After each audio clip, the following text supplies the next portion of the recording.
لیکن جو missile programme ہے ایران کا وہ بہت ترقی کر رہا ہے, جس کے اوپر پریزیڈنٹ ٹرمپ اور ان کی انتظامیہ بہت غصے کا اظہار کر رہے ہیں. تو لگ یہ رہا ہے کہ سعودی عرب کی جو ٹیکنالوجی ہے میزائل کی, اس کا ذکر اخباروں میں زیادہ پاکستان میں نہیں ہو رہا, باوجود میرا یہ خیال ہے کہ عین ممکن ہے کہ پاکستان ان کی, شاید میں تجزیہ کر رہا ہوں, میرے پاس انفارمیشن نہیں ہے, نہیں تو بڑا غیر ذمہ دار ہوگا کہ میں بحیثیت سابق وزیر خارجہ یہ امپریشن دوں, لیکن یہ میرا تجزیہ ہے کہ ممکنات میں ہے کہ پاکستان ان کی جو مدد ویسے کرتا ہے کہ ان کے انٹرنل سیکیورٹی میں سعودی عرب کی, اور 40 سال سے کر رہا ہے, اور ہمارے بندے یمن میں, حالانکہ یمن میں لڑنے کے لیے نہیں گئے لیکن انٹرنل سیکیورٹی کے بندے گئے ہیں ہمارے. اور جب یہ میزائل ٹیکنالوجی کی بات آئی ہے تو یہ تجزیہ کیا جا رہا ہے غیر ملکی اینالسٹ کے درمیان کہ کیا پاکستان کے ذریعے ان کو یہ جو ٹیکنالوجی ہے ملے گی میزائل کی, یہ ممکنات میں ہے. اس کے علاوہ جب یہ جو وہ اپنے آپشنز اوپن کرنا چاہ رہے ہیں, اس سے پہلے وہاں پاکستان میں انویسٹمنٹ نہیں کرنے تھے, لیکن جب سے سی پیک آیا ہے اس میں جو راستے کھلے, وہ تو بات کی بات ہے کہ اس میں جی جو زونز ہیں اس میں کتنی انڈسٹری لگے گی. ان کو یہ اندازہ ہو گیا ہے کہ اگر ہم نے یہاں ریفائنری لگائی تو سب سے بڑا فائدہ سعودی عرب کو, یا یو اے ای اگر لگائے, یا کوئی انویسٹمنٹ اگر قطر بعد میں کرے, تو یہ ہوگا کہ لانگ ٹرم ان کے کلائنٹس بنیں گے, کیونکہ جو آنے والے دن ہیں اس میں امریکن شیل آئل کی وجہ سے امریکہ سب سے بڑا آئل پروڈیوسر آلریڈی بن چکا ہے. خورشید صاحب, اب ان کو یہ چاہیے کہ جو مقابلہ ہوگا ان کو پاکستان بھی ان کا بائر ہوگا اور چائنا بھی بائر ہوگا. صحیح ہے. تو ریفائنریز اگر لگائیں گے یہ تو ان آپ کو نے کہا فائدہ, نا, پاکستان کو بھی فائدہ ہے کہ یہاں انویسٹمنٹ. آپ نے یہ کہا نا کہ دونوں ملکوں کے لیے یہ ون ون سچویشن ہے. جو سعودی ولیعت کا یہاں آنا اور اتنا بڑا وفد لے کے آ رہے ہیں اور انویسٹمنٹ کریں گے یہاں, لیکن جو آپ نے اس کی اسٹریٹجک پہلوؤں کی بات کی, آپ کو معلوم ہے کہ قومی اسمبلی ایک قرارداد پاس کر چکی ہے کہ یمن کی مہم جوئی میں پاکستان کی فوج کو براہ راست حصہ نہیں لینا چاہیے. تو یہ قرارداد تو بدستور موجود ہے, اور شاہ محمود قریشی نے بھی وضاحت کی ہے. تو آپ کا خیال ہے کہ اس دورے کی کوئی اس طریقے سے کوئی اسٹریٹجک اپلیکیشنز تو نہیں ہے کہ پاکستان اپنی فوج جو ہے اس کے کوئی کامبیٹ رول ہو یمن کی مہم جوئی میں؟ میرا اپنا خیال ہے ایسا نہیں ہوگا. دیکھیں جو ملک ہے, مثلا آپ دیکھ لیں ایران پاکستان کا دوست ہے, لیکن ایران کو اس چیز نے روکا نہیں کہ وہ بھارت کے ساتھ شاہ بہار پورٹ ڈیولپ کرے, اور نہ پاکستان اس بات پہ اعتراض کر رہا ہے. اگر پاکستان کے قومی مفاد ہیں جس میں پاکستان کے بیلنس آف پیمنٹس میں بھی سعودی عرب سپورٹ کرے, اور اگر انویسٹمنٹ کرے 20-30 ارب ڈالر کی یو اے ای اور سعودی عرب مل کے, تو میرا نہیں خیال ہے کہ ایران کو, جب تک ہم ایران سے اسٹریٹ نہ ہوں اور ہماری فوجیں یمن میں نہ لڑیں, میں سمجھتا ہوں ہماری فوجیں نہیں لڑیں گی. اور یہ میرا اپنا اندازہ ہے کہ فوج کی لیول پہ اور پاکستان گورنمنٹ کی لیول پہ یہ بات کافی کلیئر ہے. آئی کوڈ بی رانگ, لیکن میرا تجزیہ یہ ہے کہ انٹرنل سیکیورٹی کے لیے جا رہے ہیں. Missile program is a possibility, اور پاکستان کی جو اہمیت بڑھی ہے because of China Pakistan economic corridor کہ اٹریکٹ کر رہا ہے انویسٹمنٹ کے لیے. جب آپ کے راستے بن چکے ہیں, گوادر لنک ہو گیا ہے چین کے ساتھ, تو وہی سمجھتے ہیں کہ لانگ ٹرم اپنا انٹرسٹ سیکیور کرنا, مارکیٹ سیکیور کرنا پاکستان اور چین میں ان کے مفاد میں ہے.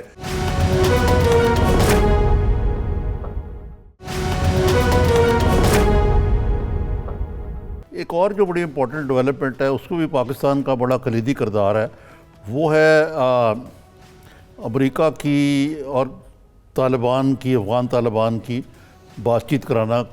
قطر میں ایک دور ہو چکا ہے, دوسرا ہونے والا ہے, اور اب انہوں نے آج طالبان نے اپنا وفد کا بھی اعلان کر دیا ہے. تو آپ تو ماشاءاللہ اس معاملے میں پوری طرح تجربہ کار بھی ہیں, آپ خود بھی اس چیز سے ڈیل کرتے رہے ہیں. یہ جو بریک تھرو ہے اس کا کوئی مثبت نتیجہ نکلے گا اور اس کے پاکستان کے لیے کیا محرکات ہوں گے؟ جی ہاں، اس کو میں بالکل آپ کا جواب دوں گا، لیکن انٹرسٹنگلی پاکستان کے علاوہ 2 اور ملک ہیں، سعودی عرب اور UAE، جنہوں نے طالبان کی حکومت کو ریکگنائز کیا تھا. اس لیے یہ بالکل ممکنات میں سے ہے کہ وہ آج دونوں ملک کوشش کر رہے ہیں کہ امریکہ سے ہماری جو ٹینشن ہے وہ کم ہو جائے. اب آپ نے اگلا سوال پوچھا کہ جو طالبان کے ساتھ بات چیت ہوئی ہے، اس میں 1-2 چیزیں بالکل واضح ہیں کہ پاکستان کا ڈیفینیٹلی رول ہے. امریکہ چاہے دبے الفاظ میں کہے، خلیل زاد نے کھل کے کہا ہے، وہاں گوم و گو کی بھی کئی دفعہ ڈبل ٹاک ہوتی ہے، لیکن لگ رہا ہے کہ پاکستان کے رول کو مان رہے ہیں. طالبان جو ہیں انہوں نے یہاں میٹنگ نہ کر کے اسلام آباد میں یہ ثابت کرنے کی کوشش کی ہے کہ وہ انڈیپینڈنٹ ہے اور پاکستان کے حکم پہ اوپر نہیں چل رہے. میرے خیال میں کوئی بری بات نہیں کہ میٹنگز دوحہ میں ہوئی ہیں بجائے اسلام آباد کے، کیونکہ پاکستان کے مفاد میں یہ ہوگا کہ جو ڈسپنسیشن ہو پاکستان وہاں تفریق نہ کرے. جب ایک دفعہ انٹرم گورنمنٹ بن جاتی ہے، جس کی بھی حکومت آئے، تو اب آپ کہتے ہیں ہمیں کیا اس کا، ہمارے لیے ایک ہی ثمر ہے، ایک ہی انعام ہے. اگر اس کے نتیجے میں افغانستان میں اسٹیبلٹی آئے، اس سے زیادہ ہمیں مانگنا کچھ نہیں چاہیے. ہندوستان کبھی پاکستان کا نیم البدل ہو نہیں سکتا، اس لیے ہمیں زیادہ گھبرانے کی ضرورت نہیں. وہ نیم البدل تب بنتا ہے جب افغان حکومت اور عوام ہمارے خلاف ہوں. تو ہماری پہلی کوشش ہونی چاہیے کہ افغانستان کے عوام سے ہمارے تعلقات جو کہ برادرانہ ہونے چاہیے. اتنے لوگوں کو ہم نے یہاں پناہ بھی دی، لیکن ویسے نہیں ہیں، ہم سے کچھ غلطیاں ہوئی ہیں. اس میں میں صرف اور کئی طالبان سیکٹرز بھی آج موقع نہیں، کچھ ان میں سے ہم سے ناراض بھی ہیں، اور تو اس لیے وہ ہمارا رول ہو سکتا ہے. تو امن کا وہاں. جی میں یہ کہنا چاہ رہا تھا آپ سے کہ آج شاہ محمود قریشی صاحب نے اس امید کا اظہار کیا، بلکہ یقین کا، کہ پاکستان اور امریکہ کے تعلقات بہتر ہوں گے. لیکن ان کی جو انٹیلیجنس کمیٹی کی رپورٹ آئی ہے پاکستان کے رول کے باوجود، وہ کہتے ہیں جی یہ یہاں پناہ دی ہوئی ہے انہوں نے طالبان کے مخصوص گروپس کو، اور جو انڈیا اسپیسفک گروپ ہیں وہ پاکستان کو سپرنگ بورڈ کے طور پہ یوز کر رہے ہیں. تو ایک بھی آپ خود موجود تھے وہاں، وہ ایک یاد ہے ایک امریکی آئے ہوئے تھے ماہر جو ہیں اسٹریٹجک، ان کا کہنا یہ تھا کہ پاکستان اور امریکہ کے تعلقات جو ہیں وہ اسٹریٹجک اب نہیں رہے بلکہ ٹرانزیکشنل ہیں، اور افغانستان کے علاوہ پاکستان میں امریکہ کی کوئی دلچسپی نہیں ہے. تو آپ کو دیکھتے ہیں کہ وہ امریکہ کے ساتھ دوبارہ ہنی مون کی تجدید ہو جائے گی جو پہلی دہائیوں میں رہا ہے؟ آپ کے جب وزیر خارجہ تھے مشرف کے دور میں بھی بڑے اچھے تعلقات تھے. دیکھیے، ہماری کوشش کیا ہونی چاہیے، پہلے تو یہ بات ہے، ہماری کامیابی خارجہ پالیسی کی اس وقت تھی کہ چین کے علاوہ امریکہ اور یورپین یونین کے ساتھ ہمارے تعلقات بہت اچھے تھے. اور ایسا موقع بھی تھا جب ہم نے ڈٹ کے مخالفت کی امریکہ کی، جب میں وزیر خارجہ تھا جس کا آپ نے ذکر دیا ہے، جب وہ عراق پہ حملہ کر رہے تھے. لیکن ہمارے چین امریکہ کے ساتھ تعلقات اچھے رہے، ملٹی فیسٹڈ، کثیر الجہتی تھے، اور صرف سیکیورٹی پہ لمیٹڈ نہیں تھے. اس میں ایجوکیشن کا پروگرام بھی تھا، انرجی تھا، ایگریکلچر، بہت سے فیکٹرز تھے، اکنامک کوآپریشن. اب آپ پوچھتے ہیں کیا تعلقات ویسے ہوں گے؟ میرا جواب یہ ہے کہ ہمیں کوشش یہ کرنی چاہیے کہ جو سینیٹر لنزے گریہم نے کہا ہے، انہوں نے کہا ہے کہ میں کوشش کروں گا کہ پاکستان کو فری ٹریڈ ایگریمنٹ کے ساتھ کروں. میں سمجھتا ہوں پاکستان کو کوشش کرنی چاہیے مزید. میری آپ کے پروگرام کے ذریعے تجویز ہے کہ جب میں فارن منسٹر تھا تو ہماری بات ہو رہی تھی بش انتظامیہ سے ریکنسٹرکشن اپرچونٹی زونز.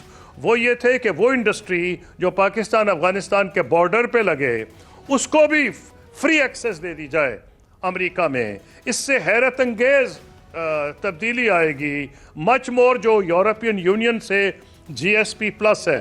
تو یہ اگر واقعی فری ٹریڈ ایگریمنٹ ہوتا ہے اور وہ انعام کے طور پہ ملتا ہے کہ پاکستان کا رول پازیٹیو ہے، تو یہ تو انعام بڑا ہی یوزفل ہے کہ ایک تو پاکستان اپنے پہ احسان کر رہا ہے افغانستان میں امن کی کاوش میں، کیونکہ وہاں کا امن ہمارے مفاد میں ہے، اوپر سے اگر امریکہ بھی ہمیں اس قسم کی پریفرنسز دینے کو تیار ہو، وہ مانے یا نہ مانے، ہمیں میرا خیال یہ ہے ہمیں کہنا چاہیے ریکنسٹرکشن اپرچونٹی زونز کا ہم ضرور ذکر کریں۔ ٹھیک، اچھا قصوری صاحب، آپ نے ہندوستان کا ذکر کیا، محمد بن سلمان پاکستان کے بعد بھارت بھی جائیں گے، بھارت میں انتخابات بھی ہونے والے ہیں، اور پاکستان کے اس وقت جو بھارت کے ساتھ تعلقات ہیں اس میں سعودی عرب کا کوئی کردار ہو سکتا ہے؟ جی ہاں، ہو سکتا ہے، اس کی ایک کشمیر کے وجہ حوالے سے ثالثی اگر وہ پاکستان میں ریفائنری، یہ کوئی ان کا مراد ہے کہ اگر کوئی وہ پاکستان میں پاک بھارت ریفائنری لگا تعلقات میں رہے ہیں، کوئی رول ادا کر سکیں وہ تو جی میں اس طرف آ رہا ہوں، جہاں تک آپ نے کہا اگر پاکستان میں 10 یا 12 بلین وہ لگائیں گے تو 44 بلین کا ان کا ہندوستان میں اسی قسم کا ایک انفراسٹرکچر کے بات چیت ہو رہی ہے ویسٹرن انڈیا گجرات کے قریب، ریاست گجرات کے قریب۔ اب کیوں کر رہے ہیں؟ کیونکہ آنے والے دور میں آئل کے لیے کمپٹیشن ہوگا، مارکٹس کے لیے ہندوستان بہت بڑی مارکٹ ہے، اگر وہ وہاں بڑی ریفائنری لگائیں گے 44 بلینز کی، اور پاکستان میں دونوں یو اے ای اور سعودی عرب، بعد میں شاید قطر بھی 20-25 بلین انویسٹ کر دیں گے، تو اپنی مارکٹ سیکیور کر رہے ہیں۔ وہ اس پوزیشن میں ضرور آ سکتے ہیں کہ بیک ڈور پہ کچھ نہ کچھ رول ادا کر سکیں، لیکن کشمیر کا مسئلہ بنیادی طور پر میں اپنے تجربے پہ کہہ سکتا ہوں پاکستان اور بھارت ہی حل کریں گے، بائی لیٹرلی حل کریں گے، جس کا حل میں نے اپنی کتاب میں جو دیا ہے، میں آج بھی دعوے سے کہتا ہوں کہ ویل کو ری انوینٹ نہیں کیا جا سکتا، اس میں ہمیں 3 سال لگے تھے، فوج بھی پیچھے تھی، آئی ایس آئی بھی پیچھے تھی، اسی طرح ہندوستان کی ڈیپ سٹیٹ بھی انوالوڈ تھی۔ اب یہ کلیئر ہو گیا ہے، سنجے بارو نے اپنی کتاب میں بتا دیا ہے کہ منموہن سنگھ صاحب بھی کشمیری میں جتنے جرنیل سرو کیے تھے، چاہے ریٹائر تھے یا اس وقت، سب کو کنسلٹ کر رہے تھے۔ جی خورشید صاحب، وہ حل ہے، کیا وہ حل کون کرے گا؟ حکومت پاکستان، حکومت ہندوستان۔ جی ٹھیک ہے، آپ کہہ رہے ہیں بائی لیٹرلی ہوگا۔ خورشید صاحب، ایک اور بات جو آج شاہ محمود قریشی صاحب نے بھی کہی ہے، اور اس سے پہلے وزیر اعظم بھی کہہ چکے ہیں، کہ لبنان کے وزیر اعظم سعد حریری نے ان کو کہا کہ میں نے بڑی غلطی کی، وہ میاں نواز شریف کو ڈیل دلوا کے اس وقت ایک رول ادا کر کے۔ تو اس میں آپ تو اس وقت حکومت میں تھے غالباً، تو آپ کے اس کے بارے میں کیا ویو ہے کہ غلطی کی، یا یہ ایک یہ ویو بھی ہے کہ پاکستان کو اپنے جو اندرونی معاملات ہیں وہ باہر ڈسکس نہیں کرنے چاہیے تھے؟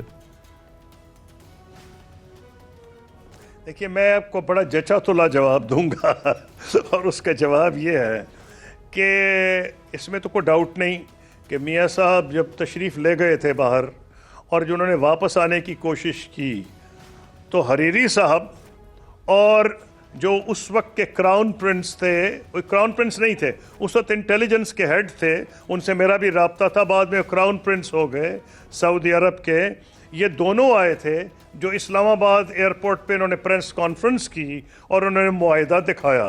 تو اس حد تک تو بات آیا ہے، کیا بات کرنی چاہیے یا نہیں، میں اس پہ کامنٹ نہیں کرنا چاہوں گا۔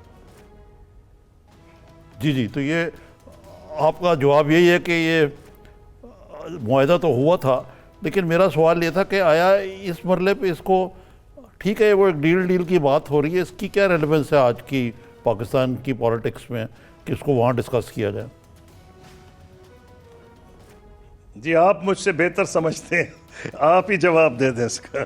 ٹھیک، بہت شکریہ خورشید محمود قصوری صاحب، بہت شکریہ، آپ ہمارے ساتھ موجود تھے۔ ویسے نظامی صاحب، بہت سی باتیں ہمارے جتنے دوست احباب آتے ہیں وہ کھل کر بات اس سے متعلق نہیں کرتے ہیں، لیکن دبے لفظوں میں صاحب نے یہ تو کہا نا کہ ڈیل ہوئی تھی، تو ہمیں سب کو پتہ ہے ڈیل ہوئی تھی، اور اس میں دیکھیں، لیکن بات یہ ہے کہ اس میں بنیادی جو مورخ تھے وہ امریکی صدر بل کلنٹن تھے۔ جی یہ حریری صاحب، خاص طور پہ چھوٹے حریری، سعد حریری، ان کا اس کے بارے میں بریک کے بعد ذرا تھوڑا سا آپ کو بریف کر دیتا ہوں۔ ایک بریک لیتے ہیں، بریک کے بعد اس سے متعلق بھی بات کریں گے، اور شیخ رشید صاحب کو لے کے بڑے معاملات چل رہے ہیں، کچھ حکومتی ایم این ایز جو ہیں ان کے کچھ تحفظات آ رہے ہیں، اور اسپیکر قومی اسمبلی کے کردار کو لے کے شیخ رشید صاحب کے کچھ تحفظات ہیں۔ اس پہ بات کریں گے ایک بریک کے بعد. ہمارے ساتھ رہیے.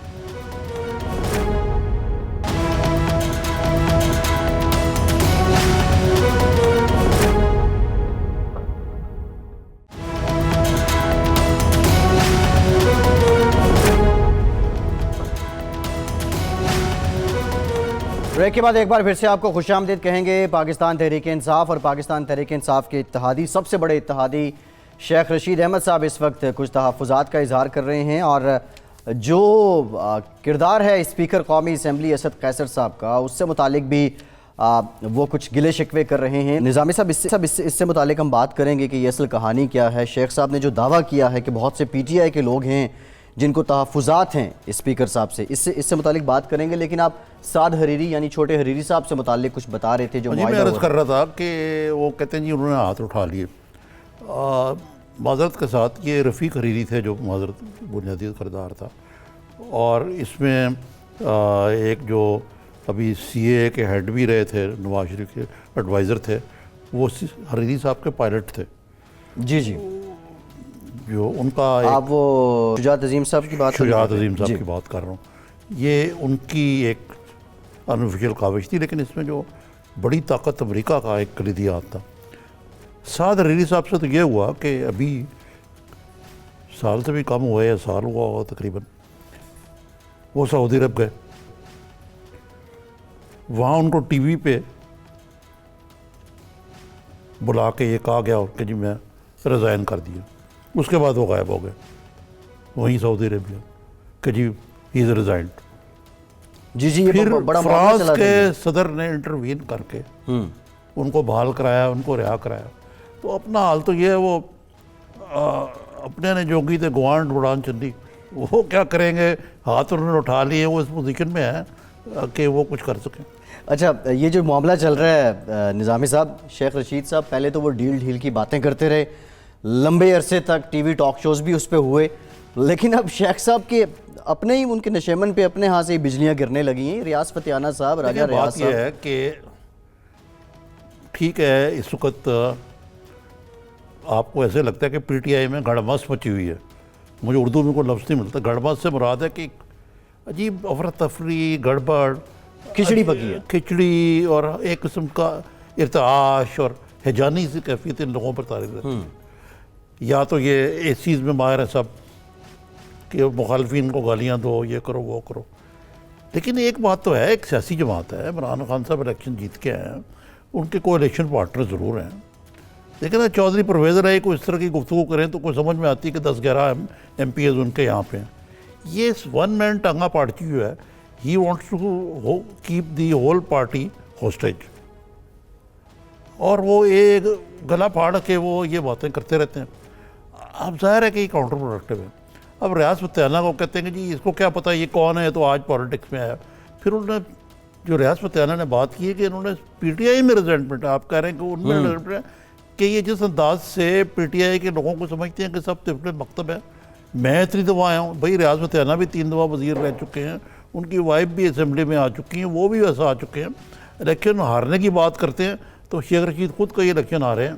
پھر انہوں نے جو بات کہی ہے کہ پہلے آپ نواز شریف کے قصیدے گاتے تھے, اب آپ عمران خان کے قصیدے گاتے ہیں, تصویر لے کے آ جاتے ہیں, درمیان میں مشرف کے قصیدے بھی گاتے رہے. تو یہ باتیں غلط تو نہیں ہے نا, یہ تو حقیقت ہے, اس میں تو کوئی دو رائے نہیں.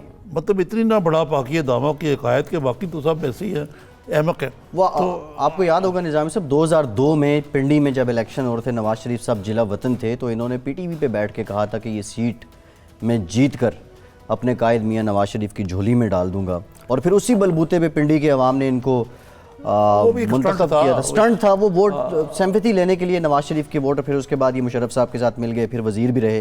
یہ ایک لمبا سلسلہ. اسد قیصر صاحب کے بارے میں انہوں نے کہا کہ بہت سے پی ٹی آئی کے لوگ ہیں جنہیں اسد قیصر صاحب کے کردار پہ تحفظات ہیں. سوال یہ ہے کہ یہ پی ٹی آئی کے اسپوکس مین کیوں بن گئے؟ جی, اسد قیصر صاحب جو ہیں وہ اسپیکر قومی اسمبلی کے ہیں, اور وہ منتخب اسپیکر ہیں. ایک منتخب آفس ہے اور ایک آئینی آفس ہے, اس کی اس طرح توہین نہیں کرنا چاہیے, اور ایک دوسرے کے بلی کر کے یہ چاہتے ہیں. اب مثلاً یہ ہے کہ ایک سمپل سی بات ہے کہ ایک طرف تو کہا جاتا ہے کہ شہباز شریف صاحب جو ہیں وہ اپنے دور کے بارے میں کیا انصاف کریں گے. پبلک اکاؤنٹس کمیٹی میں وزیر جو ہو ہی نہیں سکتا ممبر, جی, میں یہ نہیں کہتا کہ آئین میں کہ لکھا ہوا ہوگا، یہ روایت نہیں ہے. سمپل بات ہے. اب مثلا اب وہ شیخ صاحب بات کرتے ہیں کہ ریلوے کے بارے میں وہ کہتے ہیں کہ لوٹ کے کھا گیا آزاد رفیق یہ وہ، لیکن کل کلاں کو جب ان کے دور کی ریلوے کے معاملات جو ہیں وہ آئیں گے پبلک اکاؤنٹ کمیٹی میں، تو وزیر ریلوے اس پہ بیٹھ کے اپنا ورڈکٹ دیں گے. اچھا یہ ویسے ہے تو گنجل سی. شہباز شریف صاحب سے استعفیٰ مانگتے مانگتے پھر ان کو ووٹ آف نو کانفیڈنس کی بات بھی ہوئی، اب یہ آپس میں الجھ پڑے ہیں. شیخ صاحب کا آپ کی نظر میں جانا پبلک اکاؤنٹس کمیٹی میں، اب انہوں نے کہا کہ میں سپریم کورٹ بھی چلا جاؤں گا، یہ بغض شہباز ہے یا کوئی اور نظریہ ہے؟ یہ دیکھیں، یہ عمران خان صاحب کو خوش کرنے کی کوششیں اور کچھ اور لوگوں کو خوش کرنے کی کوششیں بذو میں خود. میں یہ نہیں کہہ رہا کہ عمران خان صاحب کہہ رہے ہیں کہ تم ایسا کرو یا کوئی اور طاقتیں ان کو کہہ رہی ہیں، لیکن بذو میں خود ان کی پالیٹکس دیکھیں نا، ون مین شو ہے ان کا. اب ان کو جب تک وہ اس طرح کی گمکری نہ کریں وہ میڈیا پہ کیسے آ سکتے؟ ہم نے زندہ رکھا ہوا ان کو.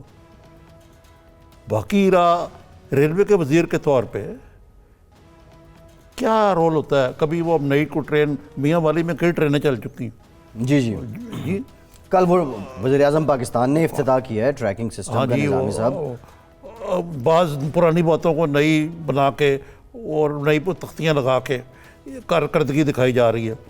مقصد ہے یہ گورنمنٹ میں گمکری نہیں ہونی چاہیے، اور یہ بہت زیادہ یہ پی ٹی آئی کے اندر بھی ٹرینڈ ہے، اور خان صاحب اس کو اور یہ شیخ رشید صاحب بہت اس کو تقویت دے رہے ہیں.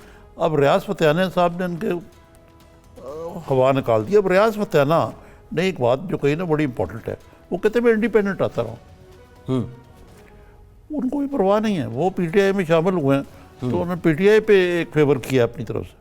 تو ریاض فتحانہ کو کیا فرق پڑتا ہے؟ وزیر تو ہے نہیں، وہ الیکٹیبلز ہیں، ان کا سلسلہ چل رہا ہے، چلتا رہے گا جو سیاست ہے.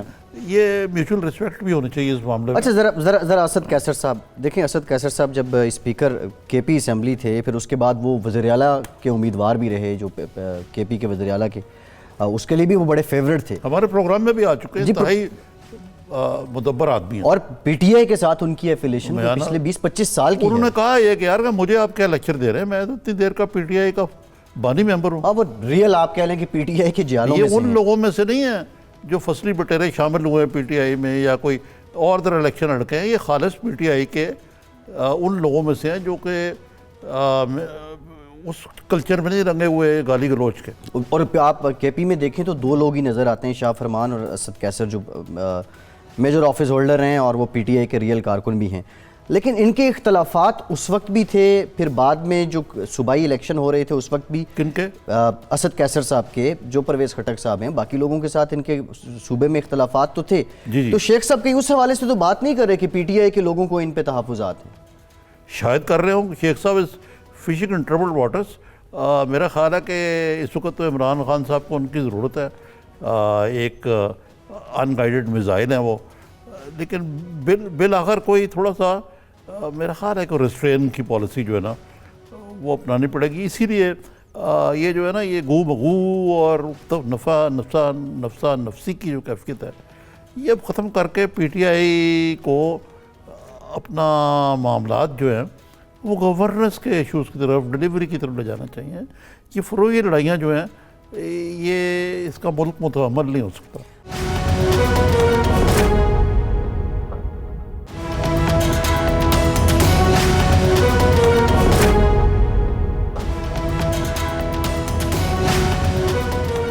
بریک کے بعد ایک بار پھر سے آپ کو خوش آمدید کہیں گے. نظامی صاحب، اخلاقی کمیٹی ایک بنائی گئی ایوان کو چلانے کے لیے، بہتر انداز میں چلانے کے لیے. بڑے بڑے نام اس میں شامل تھے.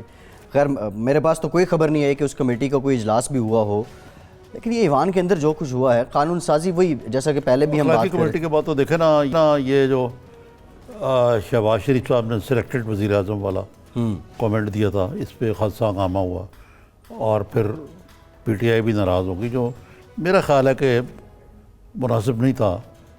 شہباز شریف صاحب کا یہ کامنٹ جو ہے مطلب ہے کہ اگر بجٹ اجلاس ہے، بجٹ کی پریزنٹیشن پہ اس کے حوالے سے تو as leader of the opposition ان کا بنتا تھا، لیکن انہوں نے تھوڑا سا غیر ضروری فائدہ اٹھایا اپنی انٹرونشن سے. تو یہ نہ ہوتا تو بہتر تھا.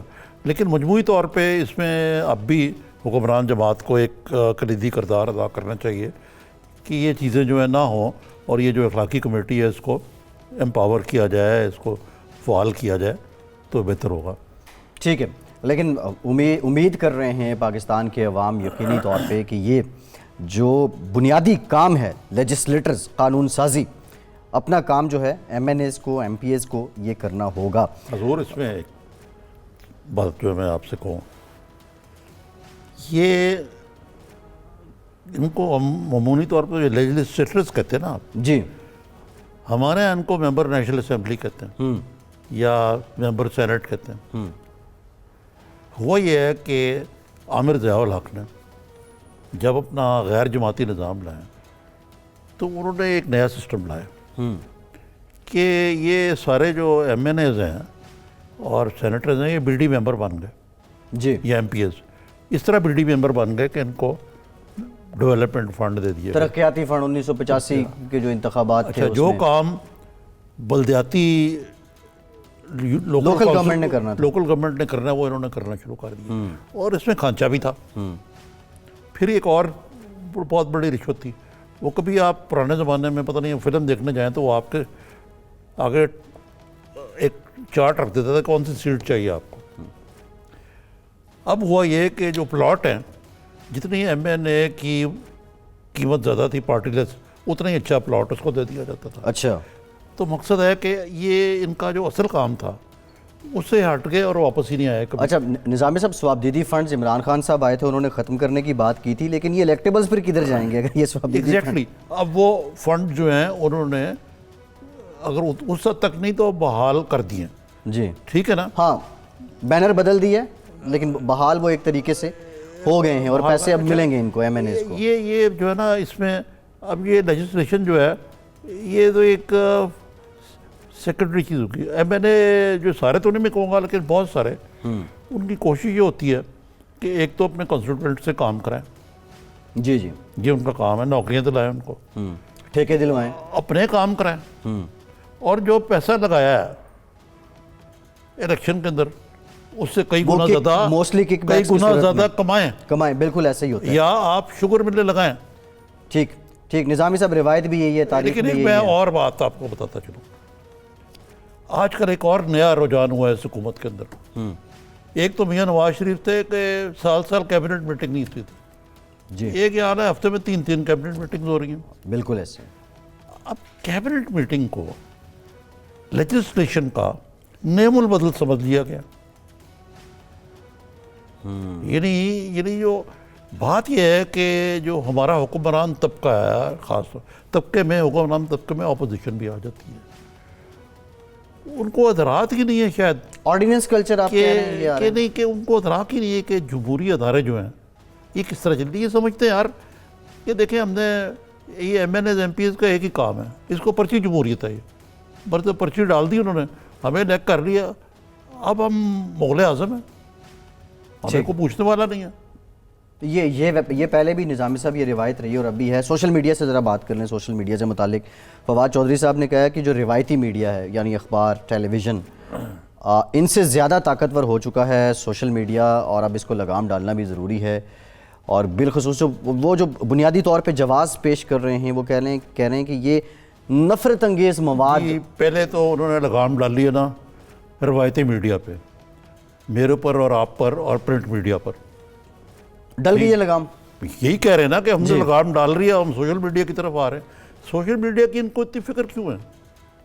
اس لیے کہ P T I is a success story of social media, انہوں نے بہت استعمال کیا ہے، بالکل ایسے، ٹھیک ہے نا؟ اب ان کو ڈر لگتا ہے کہ یہ اب دوسری پارٹیاں بھی آ گئی ہیں اس میدان میں، جی ٹھیک ہے، اور پھر اس میں یہ کہنا کہ جی اس میں مقتدر ادارے بھی شریک ہیں اور میڈیا ریگولیٹری اتھارٹی میں بھی کریں گے یہ دیکھیں بات یہ ہے کہ یہ تو میں ٹھیک کہتا ہوں کہ پاکستان کے خلاف اور ایسے سلسلے کے لیے یا سیکسول ہیرسمنٹ کے لیے یا بلیک میلنگ کے لیے سوشل میڈیا کو استعمال کرنے میں قانون کو، سائبر لاز کو اسٹرینتھن کرنا چاہیے، لیکن اگر اس کے ساتھ بدنیتی ہے کہ throwing the baby with the bath water, کہ جینوئن ڈسینٹ کو اور جینوئن کرٹیسزم کو اور جینوئن ایک ڈائلاگ کو اس طریقے سے کچلا جائے، تو یہ بڑا افسوسناک ہوگا۔ اچھا وہ انہوں نے کہا ہے کہ ایکسیپٹ کیا ہے کہ روایتی میڈیا کی جگہ ڈیجیٹل میڈیا نے لے لی ہے اور جس کی وجہ سے روایتی میڈیا کے لوگ وہاں کام کرنے والے سفر کر رہے ہیں۔ ایک رضوان رضی صاحب ابھی اریسٹ ہوئے ریسنٹلی، جی جی ٹھیک ہے نا، ان کا جو بھی کرائم تھا اور انہوں نے معافی مانگی، غلط کیا انہوں نے، ان کے خلاف کیس بھی رجسٹر ہو گیا، FIR بھی ہو گئی، جی ضمانت بھی ہوگی میجسٹریٹ بعد میں ضمانت ہو گئی، لیکن اتنا بڑا افواہ بنانے کی کیا ضرورت تھی؟ مقصد ہے کہنے کا یہ کہ ہم سینس آف بیلنس لوز کرتے جا رہے ہیں، اور جو شہری آزادیاں ہیں اور تحریر و تقریر کی آزادیاں ان پر مختلف طریقوں سے قدغن لگ رہے ہیں۔ اچھا وہ نظامی صاحب آج فیض صاحب کی سالگرہ بھی ہے، تو وہ آزادی سے متعلق وہ ذرا وہ کہا تھا انہوں نے کہ بول کے لب آزاد ہیں تیرے، بول کے لب آزاد ہیں تیرے، بول زباں اب تک تیری ہے، کھلنے لگے قفلوں کے دہانے، پھیلا ہے ہر ایک زنجیر کا دامن، بول کے سچ زندہ ہے اب تک، بول جو کچھ کہنا ہے کہہ لے۔ دیکھیں نا، یہ آپ نے بڑا خوبصورت اور حسب حال یہ فیض صاحب کا شعر پڑھا ہے، اس لحاظ سے بھی ہے کہ ان کی آج دن بھی ہے جی، اور اس لحاظ سے بھی کہ جو صورتحال ہے اس میں یہ کہوں گا کہ کچھ ہمارے دوست مایوس بھی ہو جاتے ہیں۔ آپ نے بڑا بڑا دور دیکھا ہے، پریس اینڈ پبلیکیشن آرڈرز دیکھی ہے، ہم نے سینسرشپ دیکھی ہے۔ ہمارا صرف خیال یہ تھا کہ پچھلے 10 سال میں 5 چیزیں جو ہیں نا وہ طے ہو گئی ہیں، آزادی صحافت، آزادی تحریر و تقریر، سیاست کرنے کی آزادی۔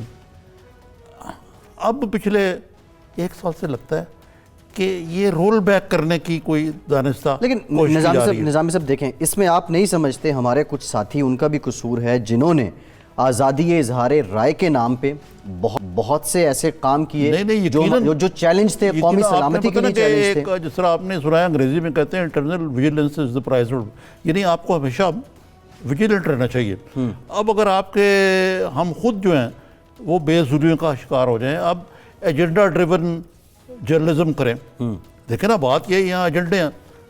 اب آپ کو پتہ ہے پچھلے دور میں میاں نواز شریف کے دور میں پتہ تھا کئی ہمارے دوست جو ہیں وہ بالکل اس طرف لگے ہوئے تھے، کوئی ادھر لگا ہوا تھا، کوئی ادھر لگا ہوا تھا، ترجمان بنے ہوئے تھے۔ اور جب یہ PTI والا کہتے تھے لفافہ جرنلزم، تو وہ لفافہ جرنلزم والی بات اتنی غلط بھی نہیں تھی نا، وہ صحیح تھی کہ برائے بلا واسطہ طور پہ۔ لیکن مصیبت یہ ہے کہ اب جس طرح میں اپنی رائے کا اظہار کرتا ہوں، PTI والے مجھے بھی کہتے تم لفافہ خور ہو۔ ہاں یہ بھی ایک مسئلہ ہے، ٹھیک ہے نا، وہ کہتے ہیں نا کہ آگے گرے تو منہ ٹوٹتا ہے، پیچھے گرے تو کمر ٹوٹتی ہے۔ نظامی صاحب، فواد چودھری صاحب نے ایک اور بات کی کہ کہتے ہیں بھٹو صاحب کے بعد عمران خان جو ہیں مشرق وسطیٰ میں ان کا بڑا اہم کردار ہے، اور ابھی تک 6 مہینوں میں عمران خان صاحب نے جس طریقے سے پاکستان کی جو خارجہ پالیسی ہے، یہ جو سفارتکاری ہے، وہ کافی ہم اپریشیٹ کر سکتے ہیں، لیکن ذوالفقار علی بھٹو کی سفارتکاری اور عمران خان کی سفارتکاری میں کیا فرق ہے؟ He is seeking for a super, مطلب ہے ان کے وزیر ہیں، ان کو یہ کہنا۔ لیکن پھر تھوڑی سی فارسی میں بول دیتا ہوں یہاں، فارسی سمجھ کس کو آئیں گے؟ کہ نسبت خاک راست، کہاں عمران خان صاحب اور کہاں ذوالفقار علی بھٹو، کوئی مقابلہ نہیں، کوئی مقابلہ ہاں، میں اب نہیں۔ لیکن آپ ایک کمپیریزن تو کریں نا، پچھلے 10-15 سالوں میں حکومتوں کی جانب سے جو خارجہ پالیسی یا سفارتکاری کی گئی اس کی نسبت عمران خان اس گراؤنڈ پہ 6 مہینے میں بہت آگے نظر آتے ہیں۔ دیکھیں یہ بات تو ماننی پڑے گی کہ عمران خان صاحب نے بڑی محنت کی ہے اس فیلڈ میں، اتنی محنت ڈومیسٹک کرتے تو شاید کو بہتر ہو جاتی سچویشن۔